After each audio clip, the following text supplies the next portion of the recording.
See, lecture number 8. Now we are going to discuss our next topic and last topic of this chapter, basically liquefaction of gas. Liquefaction of gas, and this curve is also known as Andrews isotherm curve. As we can see that this graph is basically in between pressure and volume. So there are different regions. Now we will discuss first about region AB. See, about region AB. As we can see that when we move from A to B, then pressure is increasing, pressure increase and volume is decreasing. So in region AB, in AB region only gas will exist. So in region AB only gas portion will exist. So AB region correspond to gas only at temperature T1. So region AB, in AB region only gas will exist and its volume decreases. As we move from A to B, volume decreases with the increase in pressure, as pressure is increasing on y-axis. So volume decreases and pressure increases till point B is attained.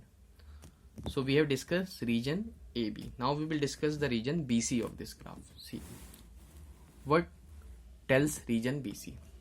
See, region BC basically explains at point B basically liquefaction of gas. So A to B region is gaseous state. Now at point B the gas will start liquefy. So at point B liquefaction of gas will occur, and we can see that liquefaction of gas occurs from point B to C, and from point B to C the pressure is constant. So at point B liquefaction of gas will occur at constant pressure, and at point C liquefaction will be completed. So basically at this point liquefaction of gas start.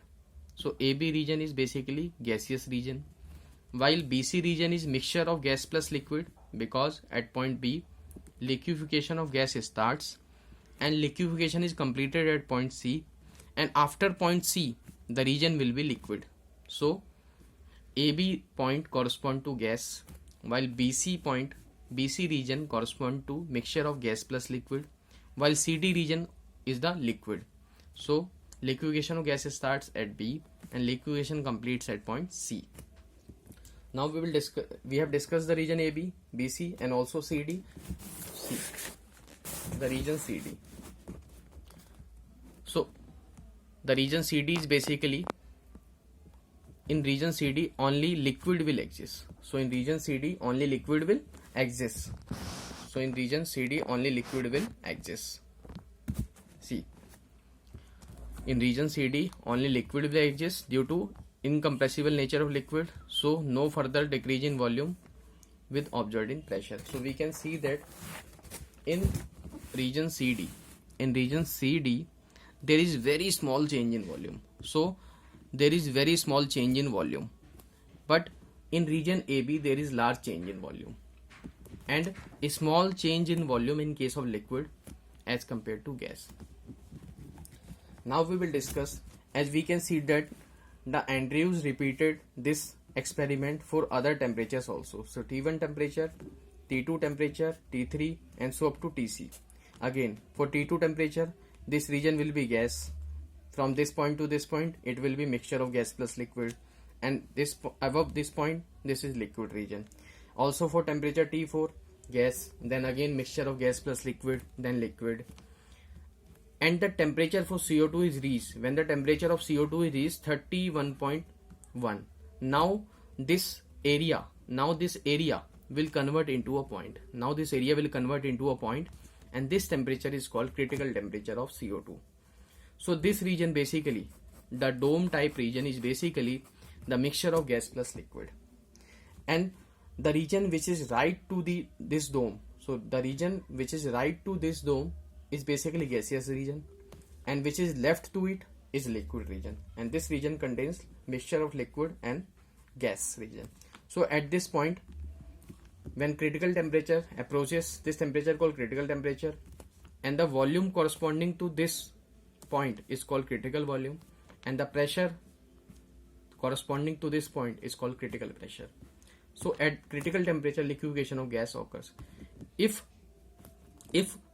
temperature is more than critical temperature, if temperature is more than critical temperature, like for this graph, the gas will not liquefy. The gas will not liquefy.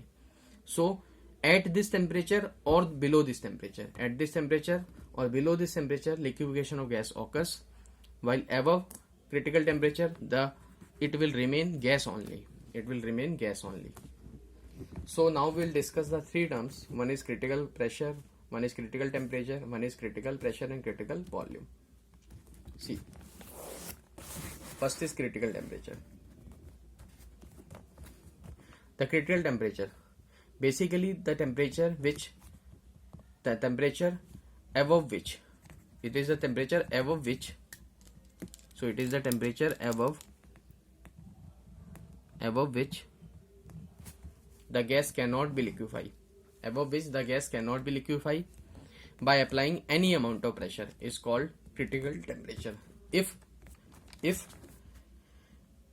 we apply however pressure, once the critical temperature is achieved, so above critical temperature no gas can be liquefied, however pressure may be applied. So this is the definition of critical temperature, the temperature above which the gas cannot be liquefied by applying any amount of pressure is called critical temperature. So critical temperature formula is in terms of van der Waals constant directly proportional to A, inversely proportional to B, and 8/27R is van der Waals constant. So it is 8A upon 27RB. See, so we may also say it is the last temperature. It is the last temperature in which gas can be liquefied. Above this temperature, gas cannot be liquefied. See the pressure. What is critical pressure? It is the pressure required to liquefy a gas at critical temperature. It also depends on van der Waals constant A and B, which is A upon 27B square. The next critical constant is critical volume. See, what is critical volume? Critical volume is basically the volume. It is the volume occupied by gas at critical condition. So critical volume is 3 times of volume of gas. It is expressed in terms of van der Waals constant B. So it is the volume occupied by gas at critical pressure and critical temperature.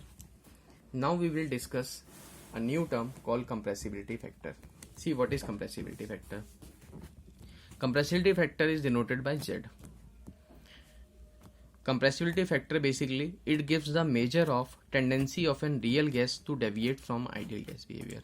So basically compressibility factor is a measure of the tendency of a real gas to deviate from ideal gas behavior. So it is a measure of tendency of a real gas to deviate from ideal behavior. So basically in mathematical terms, it is the ratio of compressibility factor is denoted by Z. It is the ratio of PV upon nRT. If n equal to 1 for 1 mole, it will be Z equal to PV upon RT. Then Vm will be the molar volume of real gas. The condition, if Z equal to 1, the gas will show ideal behavior. If Z is more than 1, then gas will show positive deviation from ideal behavior. While if the compressibility factor is less than 1, then the gas will show negative deviation from ideal behavior. See the ratio of compressibility factor. The ratio of compressibility factor Z is P Vm by RT. So Vm is the volume of real gas. We may also put this Vm below RT. So it will be, now we are moving pressure below RT. So Z will be Vm upon RT by P. And we know that RT upon P is the molar volume of ideal gas. So we can say that Z is the ratio. So when we move this pressure term below RT, as we know PV equal to RT, so volume will be RT upon P. Now we can say that this RT upon P is the volume of ideal gas. We may also say compressibility factor is the ratio of molar volume of real gas upon molar volume of ideal gas. So it is the ratio of volume of real gas divided by volume of ideal gas. as RT upon P is what? The volume of ideal gas we have discussed. See, if Z equal to 1, if compressibility factor equal to 1, then we can say that when compressibility factor equal to 1, Z equal to 1 means V real upon V ideal. So when Z is 1, then volume of real gas will be equal to volume of ideal gas, and Z equal to 1 corresponds to ideal behavior. See, if Z equal to more than 1, if Z equal to more than 1 means Z is the ratio, Z is more than 1, and Z is the ratio of VR upon VI. More than 1 means real volume will be more than ideal gas volume. So this is the condition. See, if Z is less than 1, when Z is less than 1, then when Z is less than 1, Z is the ratio of V real upon V ideal less than 1. So in this case, the volume of real gas will be less than ideal gas. So three conditions are there. Z equal to 1, then V real will be equal to V ideal. If Z is more than 1, then gas will show positive deviation. In this case, real gas volume more than ideal gas. If Z is less than 1, then gas will show negative deviation. In this case, real volume will be less than ideal gas. See what they signify. If Z equal to 1, then the behavior is ideal behavior. Ideal behavior means no interaction between gas molecules. But if Z is more than 1, then the deviation is positive deviation from ideal behavior, and the forces are repulsive forces between the gas molecules. See, because repulsive forces are there because real volume is more than ideal volume. It means real volume is more than ideal means which forces are there? Repulsive forces. If Z is less than 1, it means real volume less than ideal means which forces are acting there? Attractive forces. Therefore volume decreases, and in this case repulsive forces, therefore volume increases. Now we will study the variation of compressibility factor with pressure from graph. See, from graph we will study the compressibility factor variation with pressure. The graph is basically in between the compressibility factor and the pressure. As we can see that two gases which are hydrogen and helium. So hydrogen and helium always show positive deviation. So Z is more than 1. If Z is more than 1, then the dominating forces are repulsive forces. And when Z is less than 1, the dominating force is attractive force. These two gases at graph shows when Z equal to 1. When Z equal to 1 means the graph is for ideal gas. When Z is more than 1, it means positive deviation from ideal gas behavior. And when Z is less than 1, for these gases Z is less than 1 means attractive forces dominate, and Z more than 1, then repulsive forces will dominate. Now we will see the expression of compressibility factor with regions.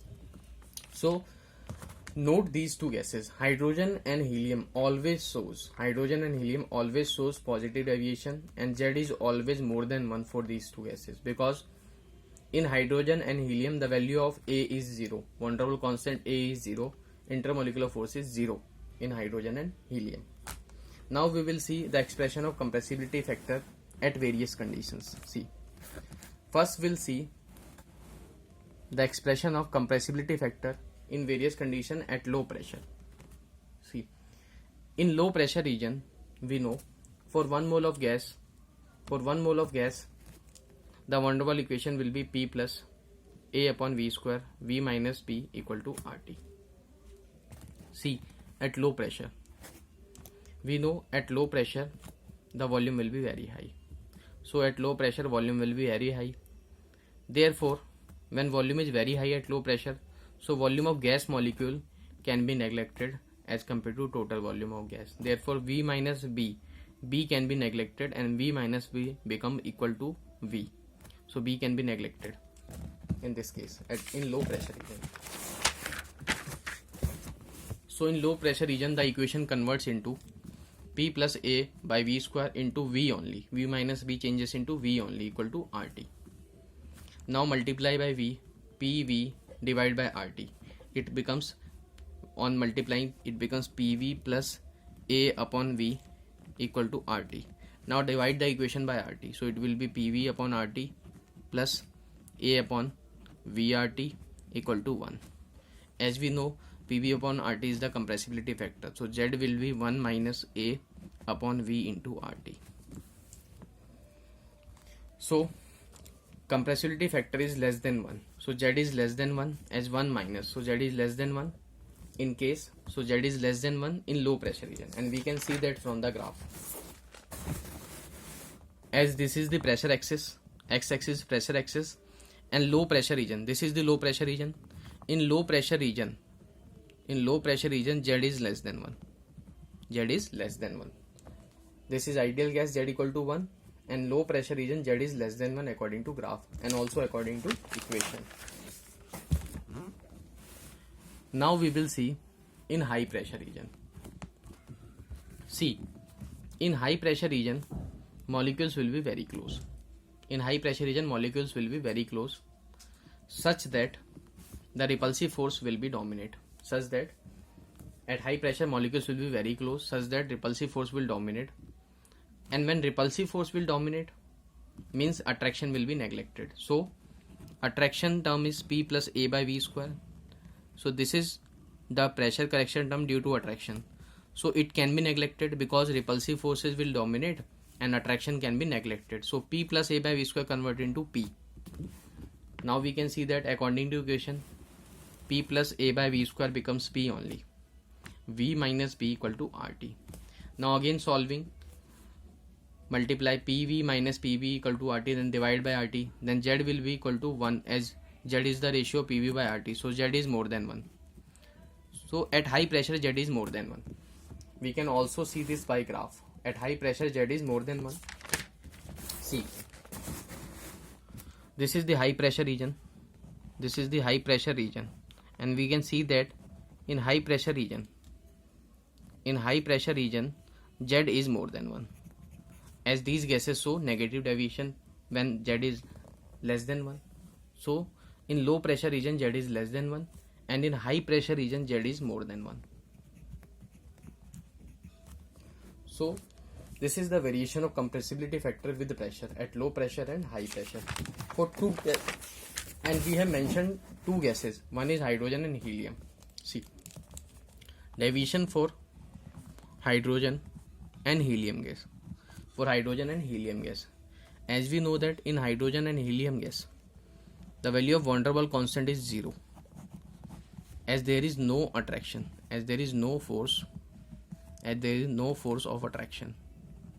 So in case of hydrogen and helium, no force of attraction, therefore the van der Waals constant A is 0 and the equation is P plus A upon V square V minus B equal to RT. So this term will be 0. This term will be 0. Now P into V minus B equal to RT. Now multiply PV minus PB equal to RT. Now divide by RT. So it will be PV upon RT minus PB upon RT equal to 1.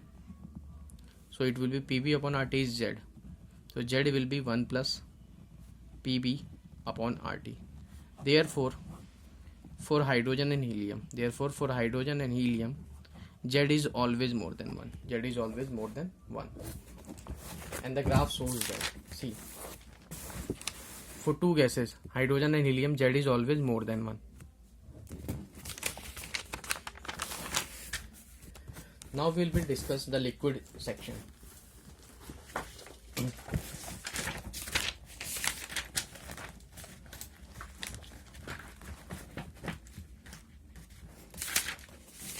See, the liquid state.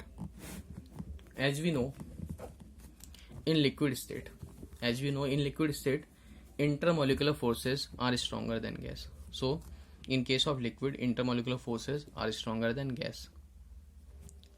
So basically, when intermolecular forces stronger than gas is observed, then which state is obtained? Liquid state is obtained.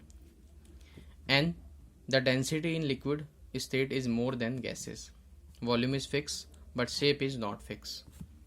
As we know, kinetic energy of particles is less, but possesses fluidity. but it has nature of fluidity, so it possesses fluidity, so it can act as a fluid. So kinetic energy of particles is less, but it can possesses fluidity property. Now we will discuss the liquid state property, vaporization. See what is vaporization. So vaporization is basically a surface phenomena. Vaporization is basically a surface phenomena. See the particles. See the particles. When we heat these particles, then average kinetic energy of this particle increases. So on heating, as we know, average kinetic energy is directly proportional to temperature. So when we heat, then average kinetic energy of these particles increases. So particle kinetic energy increases, they will overcome the intermolecular force. So they will overcome the intermolecular force and starts moving away. Now the vapor state will be like this. So this is the vapor state, and this is the surface phenomena. Vaporization is basically a surface phenomena. See, as surface area increases, the rate of vaporization also increases. So vaporization is a basically surface phenomena. When we heat the liquid, then on heating the liquid, average kinetic energy of particles increases, and average kinetic energy increases, they will overcome the intermolecular force and starts moving away. Now the liquid phase converts into vapors. So this is the vapor state, as average kinetic energy is proportional to temperature, and it is a surface phenomena. Now we will see the next, which is condensation. What is condensation? See, when temperature is decreased, then on decreasing temperature, kinetic energy will decrease, as temperature is proportional to kinetic energy. So when temperature decrease, kinetic energy of gas vapor will decrease, therefore they will again convert into liquid state from vapor state. So this is called condensation. Decrease the temperature, kinetic energy will decrease, now the vapors will again convert into liquid state. Now the next term we are going to discuss is vapor pressure. What is vapor pressure? See, what is vapor pressure? Vapor pressure, we know, at equilibrium it is the process applied by vapors. At equilibrium it is the pressure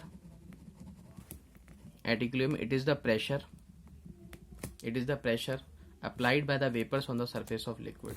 So basically when these vapors apply the pressure, when these vapors apply the pressure on the surface of liquid, the pressure is called vapor pressure. So we can say at equilibrium it is the pressure applied by the vapors on the surface of liquid.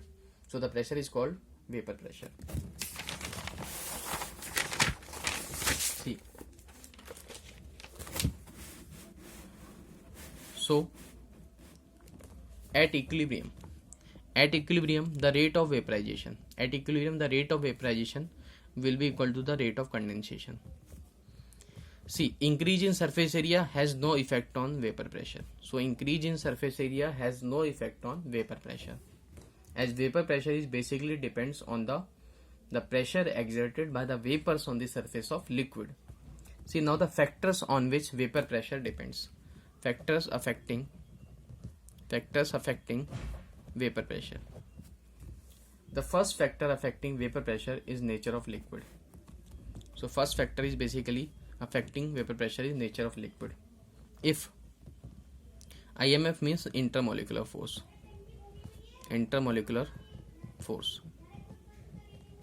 So when intermolecular force is more, when in between the molecules intermolecular force is more, means less molecules will convert into vapor. Therefore if intermolecular force is more, then vapor pressure will be low. If intermolecular force is low, then vapor pressure will be high. When we increase the temperature, so other factor is temperature. When we increase the temperature, vapor pressure also increases, as average kinetic energy increases, because average kinetic energy is proportional to temperature. So temperature increases, vapor formation increases, hence vapor pressure increases. Intermolecular force increases, vapor formation decreases, therefore vapor pressure decreases. Intermolecular force decreases, vapor formation increases, hence vapor pressure increases. See, the next is boiling. Next property is boiling. What is boiling? See, boiling is basically the conversion of liquid. Boiling is basically the conversion of liquid into vapor. Conversion of liquid into vapor, but it is a bulk phenomena. So boiling is a bulk phenomena.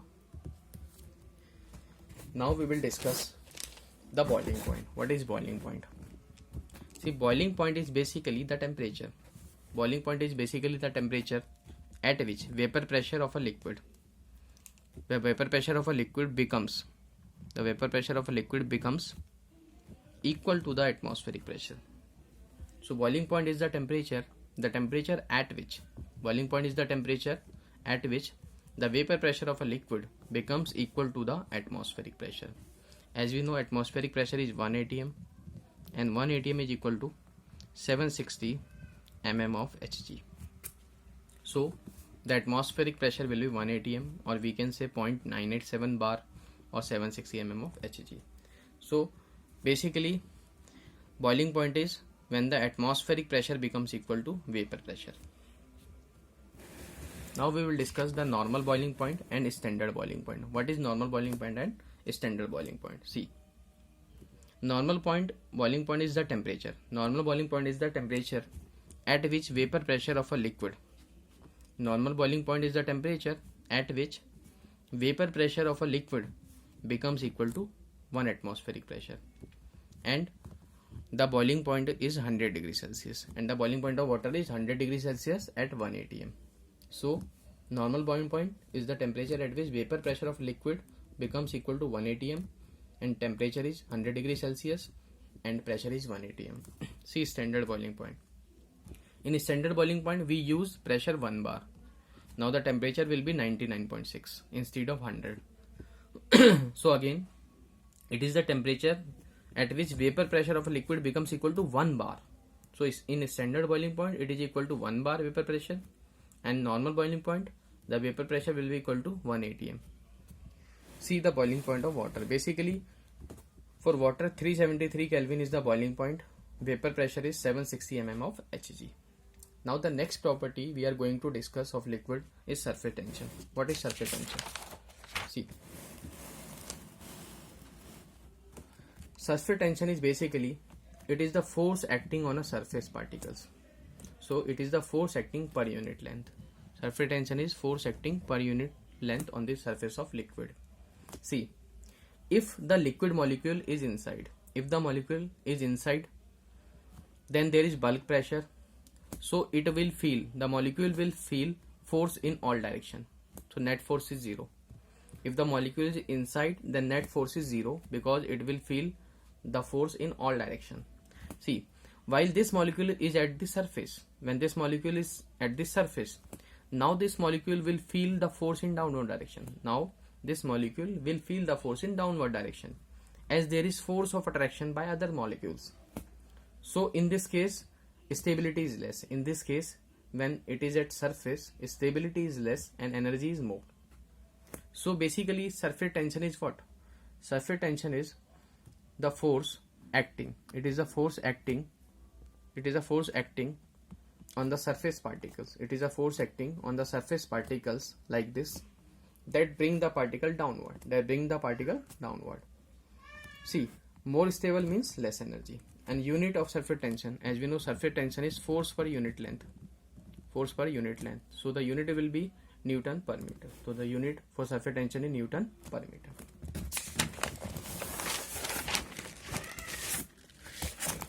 The next term is surface energy.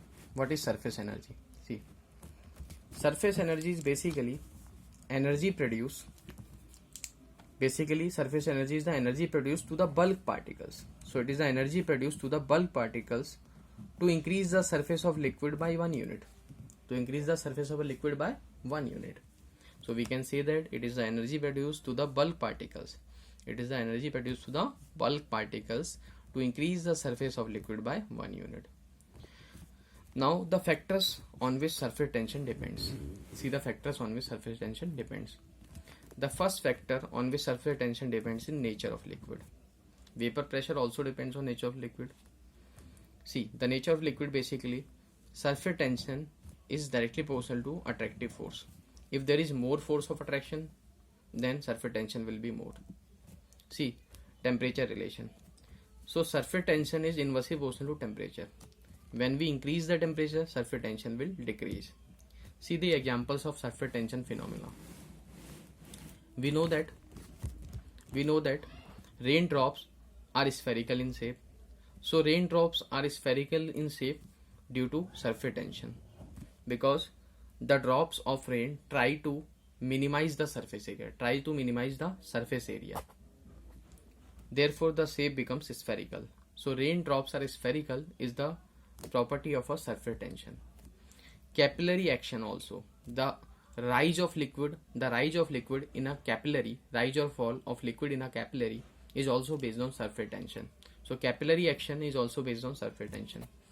We also know soap cleaning action. So soap cleaning action also based on the surface tension. Now the last property of liquid we are going to discuss is viscosity. Viscosity is again basically a kind of force of friction. Now this force of friction is basically in case of liquids. In case of liquids, the force of friction, it is basically the force of friction in between the liquid layers. See, so viscosity is also related to intermolecular force. 3 layers of liquids are given. One is having velocity v, p layer having velocity v, and the above layer having velocity q, q having velocity v plus dv, and below layer r having velocity v minus dv. So basically viscosity is a kind of resistance. So internal resistance. Viscosity is basically the internal resistance. It is the internal resistance to flow inside, which arises due to internal friction between the layers. So basically there is frictional force in between these layers. Therefore it is the resistance to the path of flow of liquid. And acts between the layers of liquid. So it is the internal resistance to flow inside, which arises due to internal friction between the layers of liquid as they slips over one another while liquid flows. So viscosity is basically a kind of force of friction. So this force of attraction acts between the different layers of liquids. Therefore it resists the flow of liquid over the surface of another. Like this layer has velocity v, this layer is supporting, therefore velocity becomes v plus dv, while below layer having velocity less, which is v minus dv.